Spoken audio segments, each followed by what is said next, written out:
എല്ലാവർക്കും നമസ്കാരം. ഇന്ന് നമുക്ക് നാടൻ പലഹാരമായ ഇലയട ഉണ്ടാക്കുന്നത് എങ്ങനെയാണെന്ന് നോക്കാം. ഞാനിവിടെ പറയുന്ന രീതിയിൽ ഉണ്ടാക്കിയെടുക്കുകയാണെങ്കിൽ നല്ല ടേസ്റ്റി ആയിട്ടുള്ള ഇലയട ഉണ്ടാക്കിയെടുക്കാം. ഇലയടയ്ക്ക് വേണ്ടിയിട്ട് വറുത്ത അരിപ്പൊടിയാണ് എടുക്കുന്നത്. 1.25 കപ്പ് അരിപ്പൊടി ഒരു പാത്രത്തിലേക്ക് മാറ്റുന്നുണ്ട്. അരിപ്പൊടിയിലേക്ക് ആവശ്യത്തിന് ഉപ്പും ചേർത്തൊന്ന് മിക്സ് ചെയ്ത് വെക്കാം. അടുത്തതായിട്ട് ഇതിലേക്ക് വേണ്ടത് തിളച്ച വെള്ളമാണ്. നല്ല വെട്ടി തിളയ്ക്കുന്ന വെള്ളം വേണം അരിപ്പൊടി കുഴയ്ക്കാൻ വേണ്ടിയിട്ട് ഉപയോഗിക്കാൻ. 1.5 കപ്പ് വെള്ളമാണ് ഇവിടെ അരിപ്പൊടി കുഴയ്ക്കാൻ വേണ്ടിയിട്ട് എടുത്തിരിക്കുന്നത്. ഏകദേശം അരിപ്പൊടിയുടെ അതേ അളവിൽ തന്നെയാണ് ഇവിടെ വെള്ളം എടുത്തിരിക്കുന്നത്. ഇത് ഞാൻ വീട്ടിൽ തന്നെ പൊടിച്ച് വറുത്തെടുത്ത അരിപ്പൊടിയാണ്. കടയിൽ നിന്ന് മേടിക്കുന്ന അരിപ്പൊടിയാണെങ്കിൽ വെള്ളത്തിൻ്റെ അളവിൽ കുറച്ച് അങ്ങോട്ടോ ഇങ്ങോട്ടോ വ്യത്യാസം വരും. ആവശ്യത്തിനുള്ള വെള്ളം ഒഴിച്ചതിന് ശേഷം ഇത് നന്നായിട്ടൊന്ന് ഇളക്കി കൊടുക്കാം. അതിനുശേഷം ഇത് കൈകൊണ്ടൊന്ന് നന്നായിട്ട് കുഴച്ചെടുക്കണം. കൈകൊണ്ട് തൊടാൻ പറ്റുന്ന ചൂടാകുന്നത് വരെ ഈ പൊടി ഒരു സൈഡിലേക്ക് മാറ്റി വെക്കാം. ഇതുപോലെ ഇലയടയ്ക്ക് വേണ്ടിയിട്ട് അരിപ്പൊടി കുഴച്ചെടുക്കുമ്പോൾ നെയ്യ് ചേർക്കണോ എണ്ണ ചേർക്കണോ എന്നൊക്കെ ഡൗട്ട് കാണും. അതിൻ്റെ ഒന്നും ആവശ്യമില്ല. നല്ല തിളച്ച വെള്ളം കറക്റ്റ് അളവിൽ ഒഴിച്ചു കൊടുത്തിട്ടുണ്ടെങ്കിൽ നല്ല സോഫ്റ്റ് ആയിട്ടുള്ള ഇലയട ഉണ്ടാക്കിയെടുക്കാം. ഇനി ഇതിൻ്റെ വലിയ ചൂടൊന്ന് മാറാൻ വേണ്ടി വയ്ക്കാം. ആ സമയത്ത് ഇലയടയ്ക്ക് വേണ്ട ബാക്കി കാര്യങ്ങൾ ചെയ്തെടുക്കാം. ഇത് കുറച്ച് ഏലക്ക പൊടിച്ചതാണ്. 2-3 ഏലക്ക പൊടിച്ചത്, 1 കപ്പ് തേങ്ങ ചിരകിയത്, ഇത് 1 കപ്പ് ശർക്കര ഉരുക്കി വെച്ചിരിക്കുന്നതാണ്. വളരെ കുറച്ച് വെള്ളം ഒഴിച്ചിട്ട് വേണം ശർക്കര ഇതുപോലെ ഉരുക്കി വെക്കാൻ.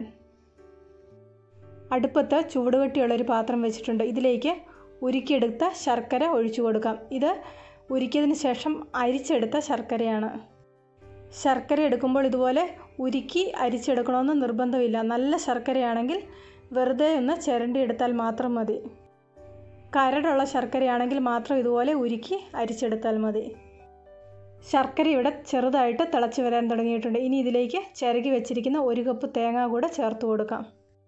ഇതിനി കുറച്ച് സമയം ഒന്ന് ഇളക്കി കൊടുക്കാം. ശർക്കരയ്ക്കകത്തേയും തേങ്ങയ്ക്കകത്തേയും വെള്ളമൊക്കെ ഒന്ന് ചെറുതായിട്ട് വറ്റിച്ചെടുക്കാം. ഈ ശർക്കര മിക്സ് ചെറുതായിട്ടൊന്ന് കുറുകി വരണം. അല്ലെങ്കിൽ ഇലയടയ്ക്കകത്ത് ഇത് ഫില്ല് ചെയ്യുന്ന സമയത്ത് ഈ ശർക്കരയൊക്കെ ഒഴുകിപ്പോകാനുള്ള സാധ്യതയുണ്ട്. ഈ സമയമായപ്പോഴേക്ക് ഇലയടയ്ക്ക് വേണ്ട അരിപ്പൊടി ഇവിടെ നന്നായിട്ട് കുഴച്ചെടുത്ത് വെച്ചിട്ടുണ്ട്. കൈകൊണ്ട് തൊടാൻ പറ്റുന്ന ചൂടായ സമയത്താണ് ഇത് കുഴച്ച് വെച്ചത്. ഇതുപോലെ കുഴച്ച് വെച്ചതിന് ശേഷം ഇതൊന്ന് അടച്ചു വെക്കാം. ഇത് അടച്ചു വെച്ചില്ലെങ്കിൽ ഇതിൻ്റെ മുകൾ ഭാഗമൊക്കെ ഡ്രൈ ആയിട്ട് പോകും. ഈ സമയമായപ്പോഴേക്ക് തേങ്ങയിലെയും ശർക്കരയിലെയൊക്കെ വെള്ളം വറ്റി വന്നിട്ടുണ്ട്. ഇനി ഇതിലേക്ക് ഏലക്ക പൊടിച്ചത് ചേർത്ത് കൊടുക്കാം. 1 സ്പൂൺ നെയ്യും കൂടെ ചേർത്ത് കൊടുക്കുന്നുണ്ട്. ഏലക്ക പൊടിച്ചതും നെയ്യും ഇഷ്ടമുള്ളവർ മാത്രം ചേർത്ത് കൊടുത്താൽ മതി. തേങ്ങയും ശർക്കരയും മാത്രമായിട്ടാണെങ്കിലും നല്ല ടേസ്റ്റായിട്ട് കിട്ടും.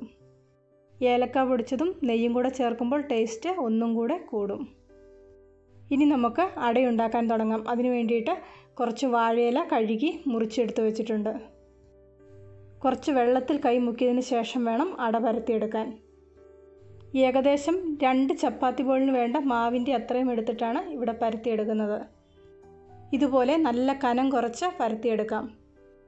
പരത്തിയതിന് ശേഷം നേരത്തെ റെഡിയാക്കി വെച്ചിരിക്കുന്ന ശർക്കരയുടെ കൂട്ട് ഇതുപോലെ ആക്കി കൊടുക്കാം.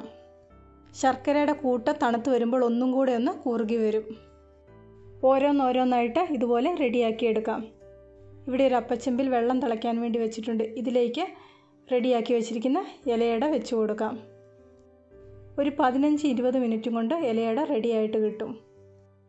ഇനി ഇലയട ഉണ്ടാക്കുമ്പോൾ ഒരു പ്രാവശ്യം ഇതുപോലെയൊന്ന് ചെയ്തു നോക്കുക. തീർച്ചയായിട്ടും നിങ്ങൾക്ക് ഈ ഇലയടയുടെ ടേസ്റ്റ് ഇഷ്ടപ്പെടും.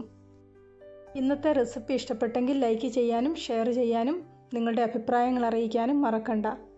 ചാനൽ ഇതുവരെ സബ്സ്ക്രൈബ് ചെയ്തിട്ടില്ലെങ്കിൽ സബ്സ്ക്രൈബ് ചെയ്ത് റൈറ്റ് സൈഡിലെ ബെല്ലൈക്കണും കൂടി ഒന്ന് ആക്ടിവേറ്റ് ആക്കുകയാണെങ്കിൽ ഞാനിടുന്ന ഓരോ വീഡിയോയുടെയും നോട്ടിഫിക്കേഷൻ നിങ്ങൾക്ക് അപ്പോൾ കിട്ടുന്നതായിരിക്കും.